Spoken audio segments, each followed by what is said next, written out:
Santai saja ya, sambil duduk ya.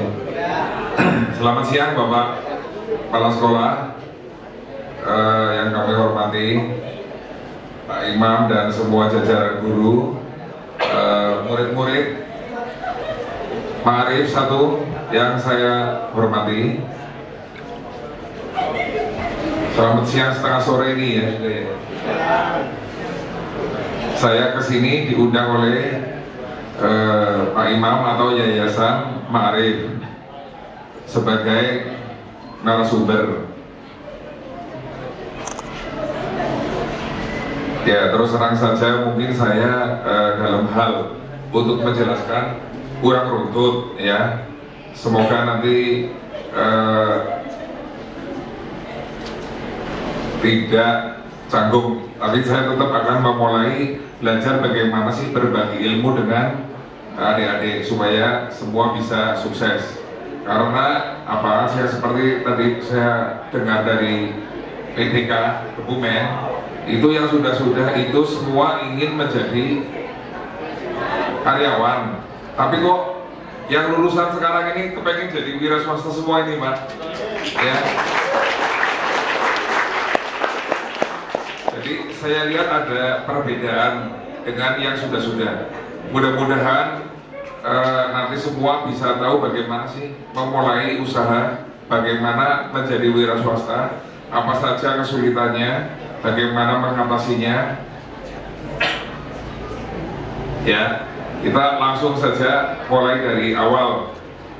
Mengapa saya mau jadi narasumber? Padahal saya bukan seorang akademisi, saya adalah praktisi. Pendidikan saya pas-pasan, ya, tidak seperti kalian yang sangat beruntung bisa sekolah sampai SMA. Tapi saya ingin berbagi ilmu berwira swasta agar nantinya kalian sudah berwira swasta jangan sampai di tengah jalan putus asa. Karena di dalam perjalanan bisnis itu banyak sekali kendalanya. Jadi perlu dipersiapkan mental kalian. Ya. Bagaimana memulai berwira swasta? Kalau semua tadi ingin berwira swasta, saya ingin bertanya dulu, siapa yang tahu bagaimana memulainya? Coba angkat tangan yang tahu. Bagus, itu ada yang berani. Hanya satu yang tunjuk jari.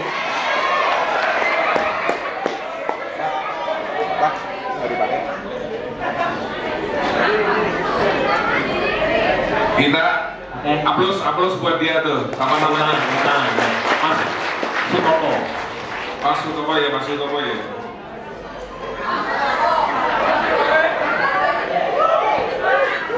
Bagaimana Dek, mau mulai Dek?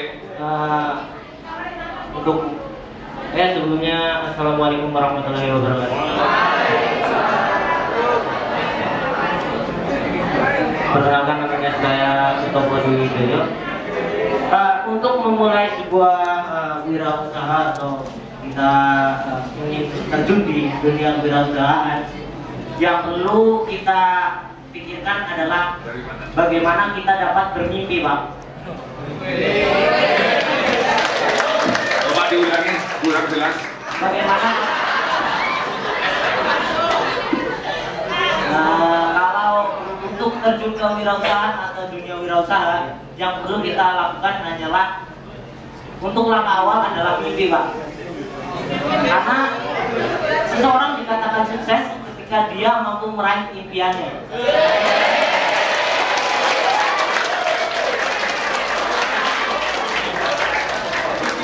Pertanyaannya bagaimana memulainya? Dengan cara melihat peluang, Pak. Melihat peluang di sekitar kita. Misalnya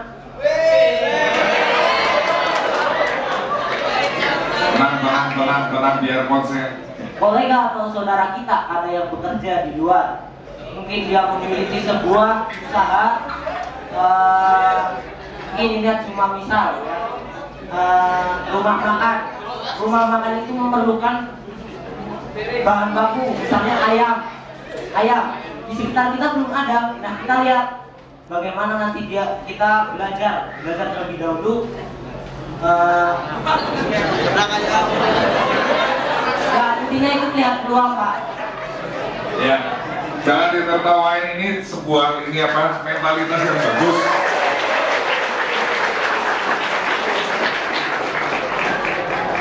Ya, terima kasih Mas Topo. Ya, terima kasih. Masa seruangan ini kira-kira orang 1000 kok cuma satu yang bisa, coba siapa lagi yang bisa? Yang tahu siapa lagi, coba. Hanya Mas Topo aja ini.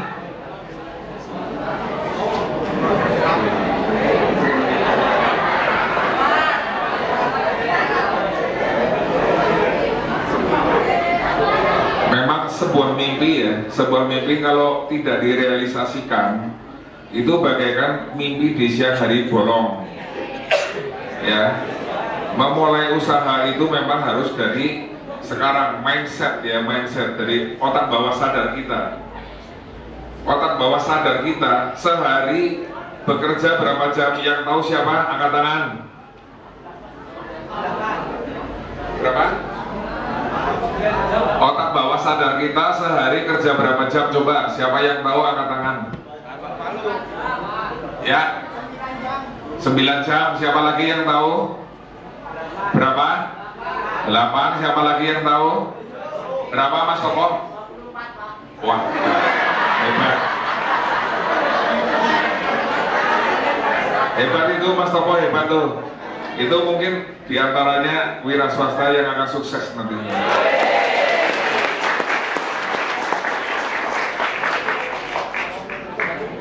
Mengapa Tuhan memberi kita otak bawah sadar? Ada otak besar, ada otak kecil, kok banyak sekali.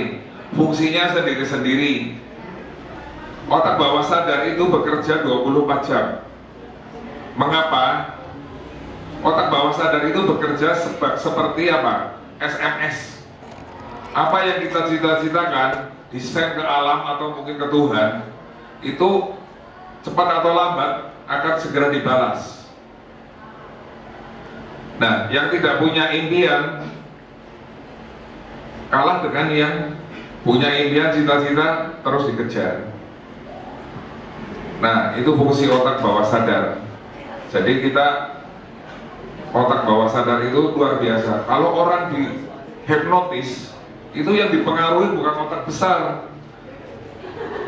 Orang menghipnotis orang itu yang dipengaruhi otak bawah sadarnya. Nah, kalau otak bawah sadarnya sudah dikuasai, dia dikoreksi apapun bisa, dipengaruhi apapun bisa, disuruh apapun manut. Karena otak bawah sadar kita itu adalah jenderal kita, jenderal.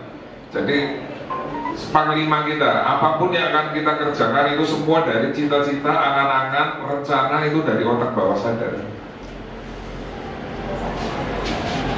Jadi semua pemimpin besar, pebisnis besar, semua yang hebat-hebat itu bermula dari anak kecil. Tapi yang punya wawasan, yang punya otak bawah sadar, yang punya cita-cita, yang punya angan-angan yang luar biasa. Kalau kita punya cita-cita, jangan mudah-mudahan, jangan moga-moga, tapi harus tercapai. Kalau cuma moga-moga, bisa iya, bisa tidak, ya. Jadi kalau punya cita-cita ya harus tercapai. Nah, ini yang akan kita ceritakan. Dari awalnya kita sebetulnya bukan apa-apa, kita hanya bermula dari sebuah toko kelontong kecil.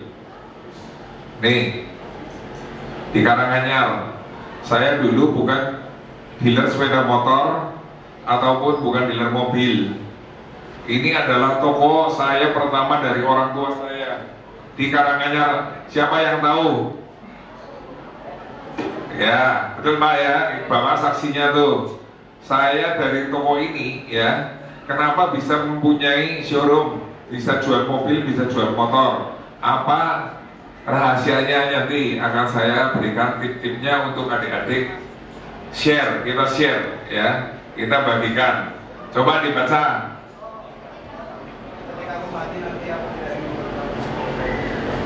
Nah, dengan motivasi dari Bob Sadino ini ya, yang bercelana pendek ya, ini sering keluar di TV dengan iklan apa? Orang bejo ya, orang bejo. Sebetulnya dia bukan orang bodoh, tapi dia orang cerdas. Walaupun pendidikannya dia juga nggak setinggi itulah. Dia nggak selesai dari SMP, dia nggak selesai.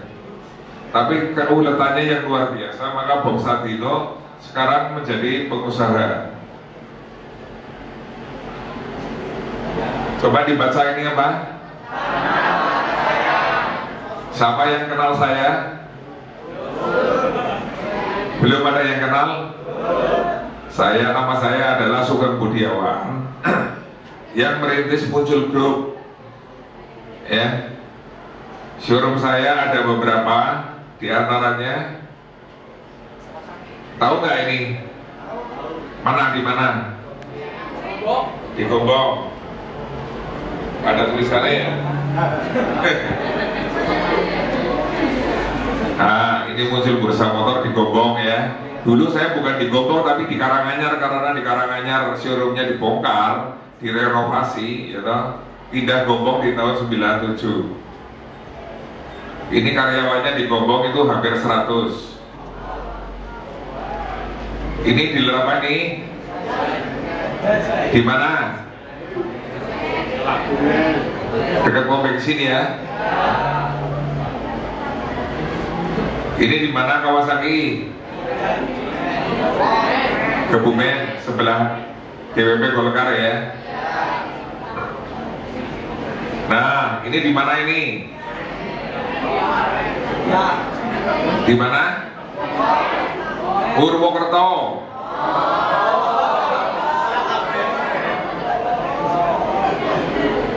Ini kita ada satu dealer lagi di mana coba? Ini di Purbalingga, betul. Iya, ini di Purbalingga. Ada lagi satu showroom mobil ya di Kauman Bursa Mobil itu yang belum masuk sini. Nah, bermula dari toko yang kecil ini ya. Kecil ya? Ya. Tahu nggak sebabnya bisa besar?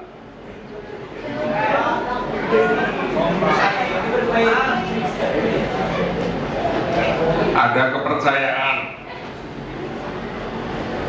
Tidak harus utang dari bank, tidak harus.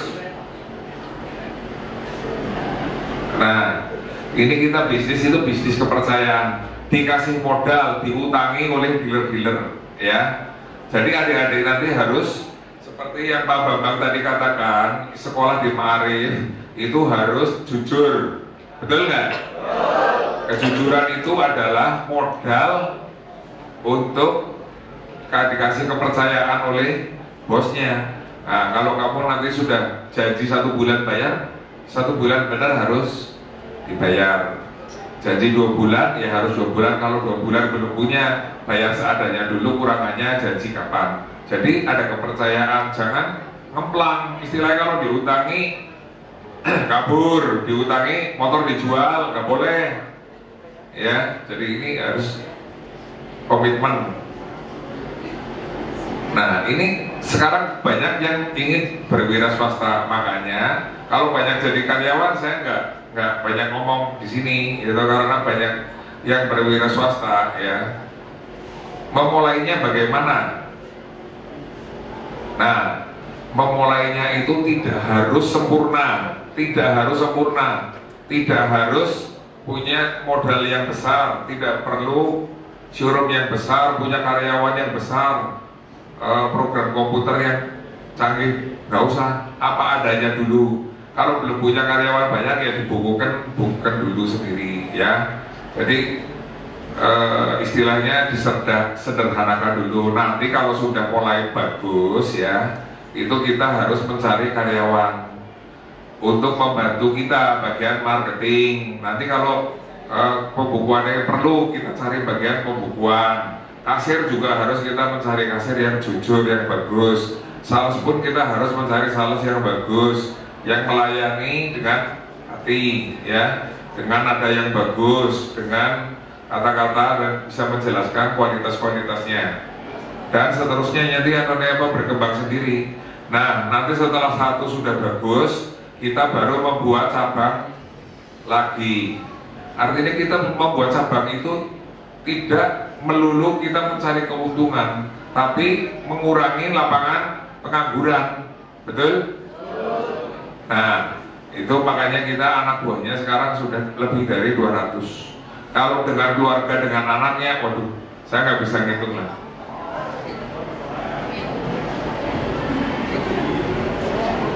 Yang sudah pernah beli di Muncul siapa? Acung, mana yang pernah beli di Muncul? Loh, nggak ada yang beli di Muncul. Besok harus beli di Muncul ya. Kalau bosan bisa ditukar lagi. Ada Honda, ada Yamaha, ya, Suzuki, Kawasaki, yang sedang ngetrail, yang sedang motor cepat itu di Kawasaki. Yang besok mau bisnis ada motor roda 3, namanya VR. Ya, itu buat bisnis, bisa ngangkuti pisang, buat bisa ngangkuti apa? Beras, LPG, aqua, ya, dan seterusnya.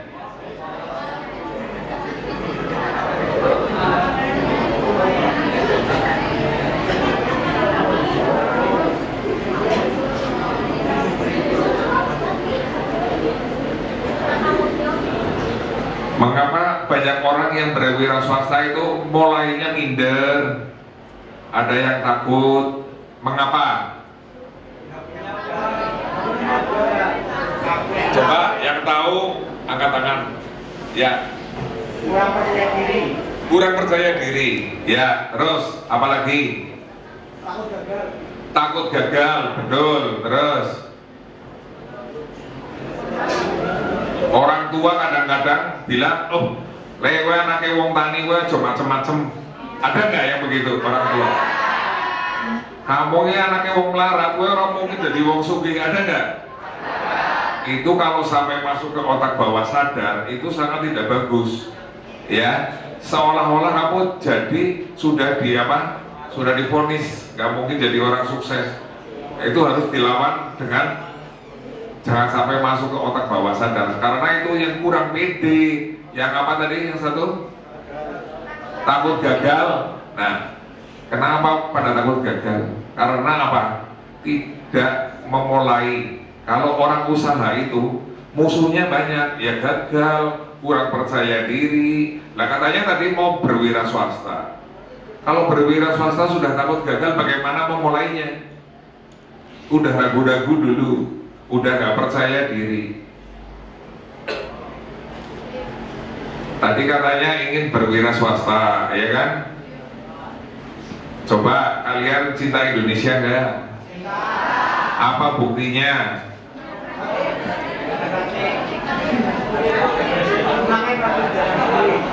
Jangan hanya jadi TKI di negara orang lain, jadilah majikan di negaranya sendiri. Ya, itu cinta Indonesia. Jangan cinta Indonesia jadi TKI, TKW, itu nggak bagus. Di negeri orang kita kurang dihargai. Walaupun di Indonesia, walaupun kita gajinya kecil gitu, tapi jangan bekerja terlalu lama. Kalau terlalu lama mentalnya jadi rusak juga. Jadi mental karyawan cari aman.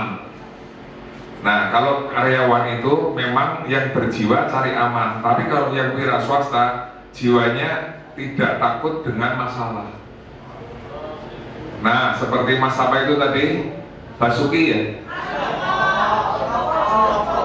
Nah, Mas Topo itu bagus, itu jiwanya. Jangan takut gagal, Mas Topo. Semua masalah pasti kita bisa mengatasi karena kita punya otak. Otak kalau dipakai terus gimana? Tajam kan? Kalau tidak dipakai? Iya, jadi orang hitung 5 kali 5, 25. Yang tidak bisa hitung 5 kali 5, kakinya dihitung, tangannya dihitung, nanti kalau kurang pinjam tangannya orang lain. Nah, itu percuma kalian sudah punya pendidikan sampai SMA, S1 nanti mungkin, atau yang akan melanjutkan. Jadi kita harus smart, harus kita banyak menggunakan otak. Komputer, superkomputer itu yang buat siapa? Manusia kan, dengan daya pikir, ya kan? Diciptakanlah macam-macam seperti tadi yang dikatakan Bapak dari PTK, orang berangan-angan bisa sampai ke bulan. Ini sudah mau ke Mars, sudah dibuka pendaftarannya ke Mars, tapi tidak dijamin pulangnya. Iya, dibuka pendaftaran ke Mars tapi tidak dijamin pulang ke bumi. Nah, itu jadi siapa yang berani nanti? Mudah-mudahan ada yang berjiwa swasta, wira swasta itu nanti harus berani menghadapi masalah, karena masalah itu sebetulnya bisa diselesaikan, bisa diatasi. Dengan apa? Dengan pikiran, dengan smart, dengan kebiasaan. Orang sukses bukanlah, nah, artinya apa? Semua perjalanan bisnis, semua perjalanan wira swasta itu pasti mengalami kegagalan, kekurangan uang, karyawan ada yang keluar, karyawan ada yang tidak jujur, bermasalah, macam-macam. Jadi orang yang selalu bangkit setiap kali, orang sukses adalah orang yang selalu bangkit. Ya, nih, ini dipukuli terus, ini enak nggak? Nah, ini siapa ini? Musuhnya siapa? Saya sendiri juga nggak tahu ya. Jadi petinju ini langsung mulai kepengen tinju terus langsung naik ring apa latihan dulu? Latihan dulu ini perlu waktu lama kan? Sama dengan orang yang ingin sukses. Jadi orang sukses itu jangan dilihat sekarang, dilihat hari ini. Kalau dilihat hari ini, wah, mobilnya banyak, rumahnya bagus, ya kan, duitnya banyak. Jangan dilihat hari ini, tapi dari awalnya. Muncul itu dari awalnya itu ya hanya sebuah toko kecil di Karanganyar. Nah, nih. Nah, ini saya mulai dari sini. Mengapa saya mulai mengembangkan bisnis lainnya? Karena kalau saya jualan toko terus, anaknya mau sekolah di luar negeri, anaknya mau sekolah di universitas, kalau jualan kelonong terus nggak bakal bisa membiayai, ya. Jadi kita dengan keuletan, dengan olah pikir yang luar biasa, akhirnya kita dari motor 1 ke 2 ke 3 ke 4 dan seterusnya, ya. Itu Mas yang bangun baju hijau sama ini Mas apa? Mas Taufik ya? Oh iya, ini sudah kenal lama ini dengan saya ya Mas Taufik ya? Oh, udah kenal lama itu Mas Taufik. Tahu perjalanan hidup saya tuh. Makanya kalau jadi pengusaha ya, jiwanya juga harus bagus, mentalnya harus bagus, jangan takut pukulannya seperti Chris John ini. Chris John itu belum tentu menang terus, betul nggak? Tapi dia bangkit lagi. Kalau dia jatuh, dia ingat sabuk kejuaraannya, ya. Kalau kalian ingin jadi wira swasta, kalian harus ingat untungnya. Kalau kita nggak bangun pagi, kalah dengan yang lainnya. Kalau kita pelayanannya nggak bagus, kalah dengan toko yang lainnya. Kalau jual ayam tadi ke restoran, ayamnya ayam bangkai juga nggak laku, ya Pok? Harus cari yang bagus, ya Pok ya. Seperti Kristen ini juga harus tahan pukul. Nah, ini ciri-ciri orang yang sudah selesai sekolah tapi galau nih. Yang satu jual apa itu? Itu berusaha nggak dia? Dengan modal kecil, dengan modal pas-pasan, dia keliling-keliling ke kampung-kampung, tapi dia sukses. Nanti anaknya bisa disekolahkan, ya kan, di mana-mana. Siapa tahu nanti seperti Khairul Tanjung itu juga anaknya orang nggak kaya. Dahlan Iskan juga dulu sekolahnya di madrasah, mungkin di Kebumen juga itu Dahlan Iskan dulu sekolahnya ya. Di madrasah ya Pak ya. Dahlan Iskan juga lulusan madrasah. Nah, saya minta adik-adik nanti jangan seperti yang sebelah sana ya, yang galau itu. Waktunya dibuang-buang percuma. Padahal di bisnis itu Time is money. Apa? Waktu adalah uang. Jadi jangan disia-siakan untuk mancing di pantai lah. Minum dulu ya. Jangan jagong-jagongan di jembatan sambil minum-minum congyang, rokok-rokok, ya. Tahu nggak congyang? Topi miring tahu nggak? Nah, jangan ya. Ngerokok-ngerokok juga nggak perlu lah, ya. Belum bisa cari duit, merokok pun bisa cari duit pun merokok percuma. Karena membuat paru-paru kita kotor, tercemar. Yang tetangganya juga, yang di dekatnya juga nggak enak ngisep asapnya. Tapi maaf, ini ada bakul rokok di sini.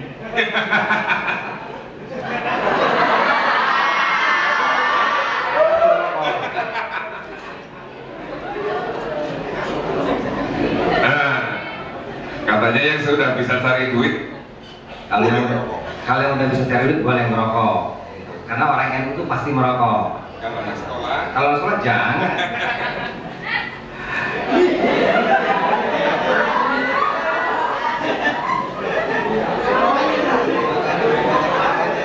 Itu yang ketawa-ketawa yang ngerokok kita.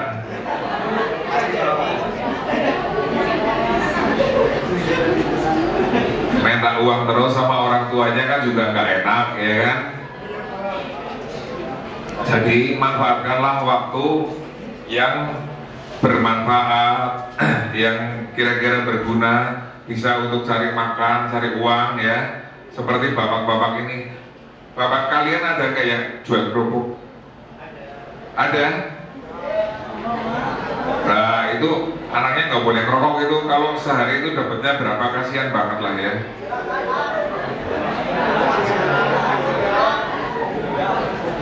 Ini ada gambar apa ini? Nah, tahu nggak burung itu berapa hari sih telur bisa menetas jadi biji? 21 hari ya. Masa sama dengan ayam sih? Ayam 21 hari, kalau burung berapa? 14 hari ya. Jadi kalau 18 hari dia nggak menetas, jadi apa ya? Udah goblok. Alias telur busuk ya. Nah, kalau kalian sudah selesai sekolah, tidak bisa cari duit, ya, itu nanti akan jadi telur busuk. Janganlah ya, amit-amit jangan sampai jadi telur busuk. Harus sukses semua. Ya, harus bisa sukses semua. Nah, setelah telur itu menetas, diberi apa? Makan oleh induknya, betul? Seperti kita waktu kecil dikasih makan oleh ibunya, ya. Tapi setelah nanti kalian lulus sekolah, sudah dibiayai sudah lama, burung pun kalau sudah bisa terbang, induknya nggak ngurusi lagi, betul? Kalau masih minta terus sama induknya, berarti itu burung apa itu? Burung galau ya. Burung malas itu nggak bisa cari makan sendiri. Burung aja bisa cari makan, kok orang nggak bisa, masa kalah sama burung, ya kan? Dengan semangat kalian, ya, dengan apa yang kamu dapat dari sekolah Ma'arif ini, ya toh, saya berdoa untuk Anda semua sukses.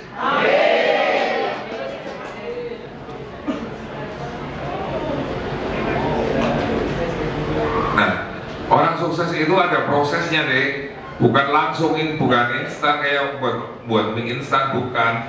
Ini dari biji ya, dari biji ya, dari biji disiram keluar tunasnya, besar itu perlu waktu nggak? Sampai berbuah. Sampai berbuah pun ada risikonya nggak? Dimakan apa? Ulat. Terus dimakan apa lagi? Kampret, ya. Dimakan kampret. Lah itu sama dengan perusahaan kita. Jangan sampai perusahaan kita dikorupsi oleh karyawan. Jangan sampai ada karyawan yang nakal-nakal, itu harus kita jaga, ya. Jadi kita harus selalu hati-hati, namun tidak perlu takut. Coba dibaca ini. Artinya apa? Yang tahu siapa? Coba manajemen hati. Kamu di sekolahan kan diajari manajemen apa saja coba? Multimedia ya. Ya, terus ada lagi manajemen apa lagi? Ya, terus macam-macam. Ini manajemen hati diajari nggak di sekolah? Yang tahu siapa coba? Belum tahu ya. Nah, manajemen hati itu seorang pemimpin atau seorang pengusaha itu dengan karyawannya harus punya jiwa yang kasih sayang ya.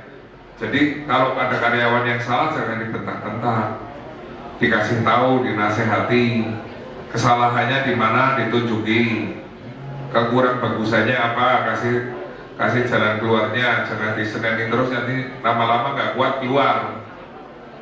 Tapi kalau karyawan itu sudah dikasih tahu sekali, 2 kali, nggak mudeng-mudeng, ya kita berhentikan. Karena kita nggak bisa punya karyawan yang nggak mudengan, ya kan? Betul nggak? Kalau Pak Guru punya murid yang nggak mudengan, gimana Pak? Rusak nanti ya sekolah itu lulusan Ma'arif, waduh, orang pada mudengan repot, ya kan? Di perusahaan juga, betul ya Pak ya? Nggak boleh dikasih SOP. Kalau di perusahaan itu ada SOP, ya itu nanti kamu ngerjakan apa harus bagus. Jadi kamu kalau misalnya melayani orang juga harus bagus, nggak boleh asal-asalan. Nah, perusahaan itu harus bisa jelas mendelegasikan apa yang menjadi tugas kalian, apa yang menjadi tugas bagian kasir itu apa, mencatat keuangan dengan betul, misalnya bagian angsuran mencatat angsurannya dengan betul, semualah harus dengan jalur yang bagus semua, ya. Ini gambar apa coba?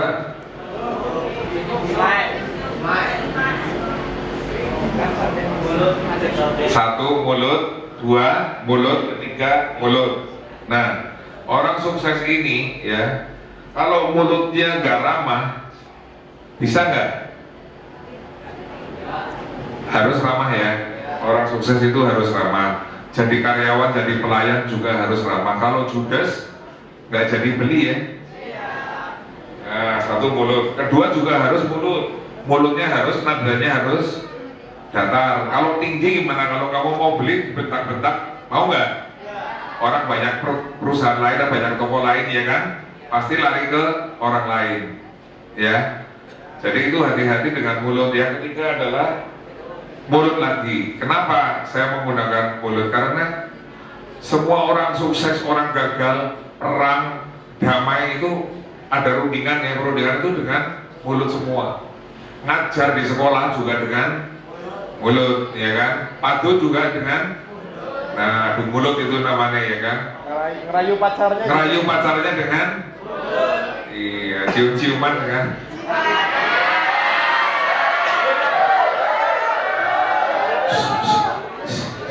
Seru-seru. Nah, kita harus konsisten. Ini mulut harus konsisten. Kalau sudah janji ya, kalau sudah janji harus ditepati. Bayar utang sebulan ya sebulan, ya kan. Kalau dengan pacarnya juga harus janjinya harus konsisten. Jangan hanya dirayu-rayu waktu pacaran. Nanti kalau sudah menikah kamu nggak konsisten, nggak tanggung jawab, nggak boleh, ya. Kalau kamu jadi pengusaha juga harus menjaga mulut, ya, konsisten. Artinya konsisten. Apa yang kamu katakan harus dipenuhi. Janji bayar utang sebulan ya sebulan. Kalau belum ada ya bilang belum ada. Tapi jangan bilang belum ada terus gitu. Nggak bagus. Betul nggak?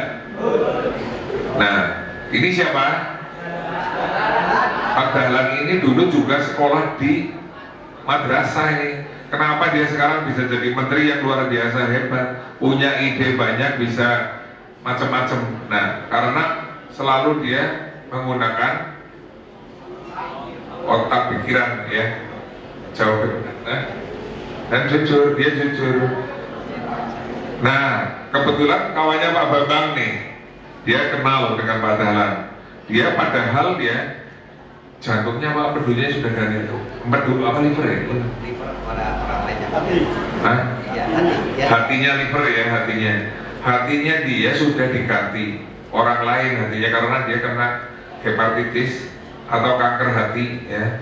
Dia di Cina sudah selesai operasi, dia tidak mau pulang dari Cina selama 4 tahun ya Pak ya. Dia mau mempelajari bahasa, mempelajari kebudayaan, mempelajari cara kerjanya orang Cina bagaimana, mempelajari bagaimana orang Cina kok bisa jadi luar biasa pemain bisnis dunia. Nah, dia di sana mempelajari semuanya walaupun dia sudah umur 60 berapa?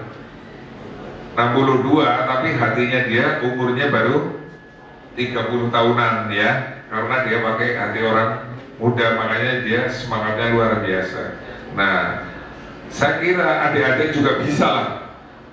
Yang penting kita smart, yang penting kita mau berpikir maju ya, itu rahasia bisnis. Tidak ya, pada hari ini kita sharingkan apa sih salahnya sih? Kita kan manusia makhluk sosial ya Pak ya. Nah, kita berbagi nggak apa-apa. Nah, mungkin kita tidak lama-lama lagi karena nanti kalau saya kelamaan nanti pada ngantuk. Masih semangat nggak? Waduh, luar biasa ini Pak murid-muridnya Pak. Ya sudah, sampai sekian dulu aja. Di lain waktu kalau misalnya adik-adik ada yang pengen tanya ke Muncul atau mungkin praktek di Muncul, ada nggak ini yang ahli membuat ini apa gambar-gambar desain-desain? Coba mana? Ini Santoso lagi membutuhkan nih ahli desain untuk ini apa? Bikin Hah? Bukan website, apa desainer. 3D. Buat ini apa? Buat spanduk seperti ini nih. Gajinya lumayan besar loh. Mau nggak? Coba siapa yang berminat?